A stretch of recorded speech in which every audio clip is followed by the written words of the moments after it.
As we're going through this, you have a manual, and hopefully most of this material will be following the manual.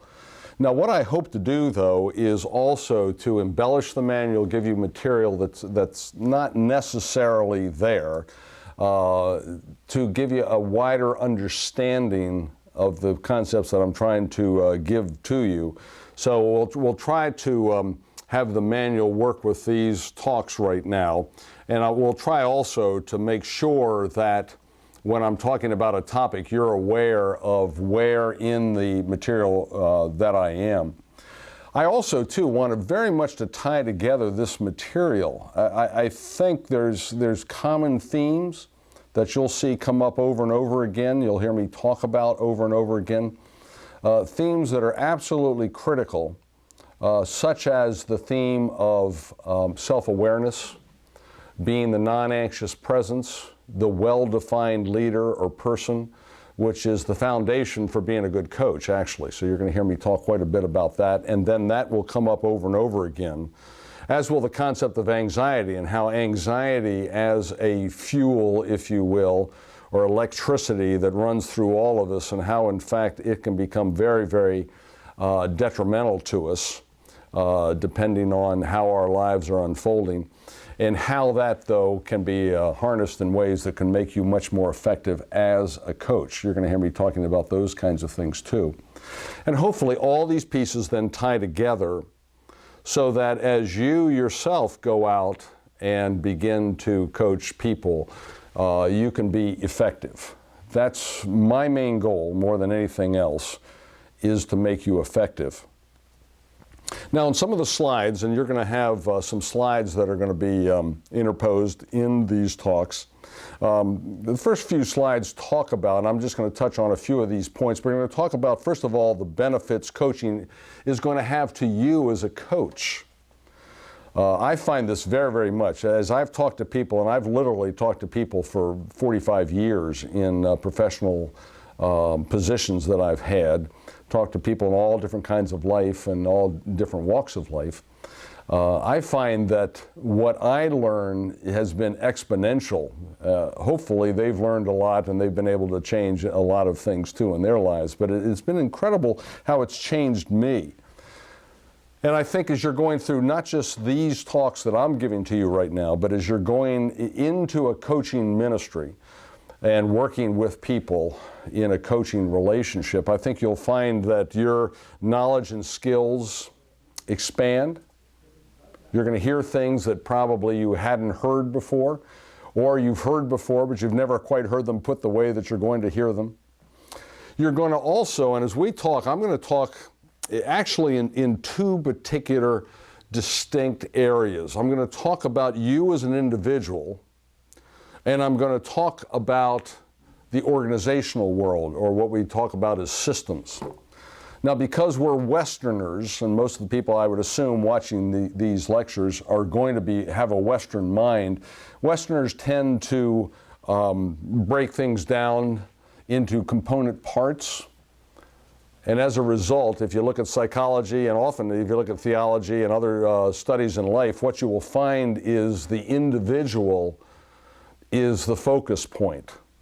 And that's not a bad thing, but it's an incomplete thing, because we also need to have Hebrew minds. The Hebrew mind actually looked much more at the collective. In fact, even in Scripture, things that were told to people in Scripture, we tend to take them all as individual promises, but they tended to be much more collective promises.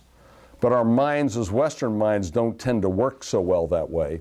And one thing I'm going to be emphasizing as we're talking, I'm going to be talking a lot about how organizational life works.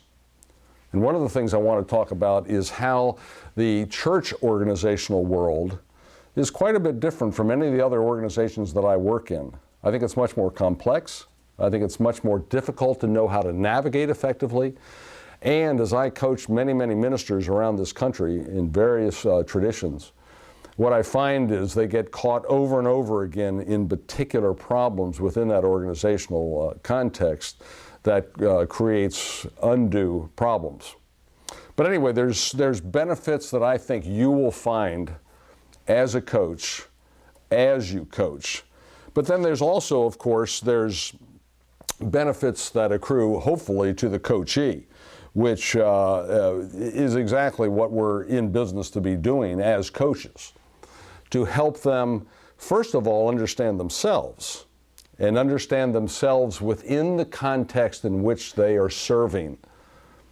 I find over and over again that ministers do not have a real good understanding of the particular pressures that they face and how those pressures, in fact, interface with their own story, with their own unique wiring that create the particular difficulties and the particular distresses that they find. In other words, I think we all tend to see ourselves often as victims instead of as actors.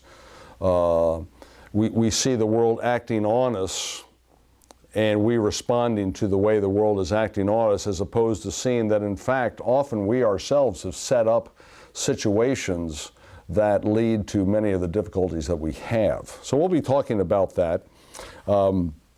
You're going to have responsibilities as a coach, and I'm going to be talking about a little bit more of these here in a little bit as to what your particular responsibilities are, especially as you set up this relationship with people that you will coach.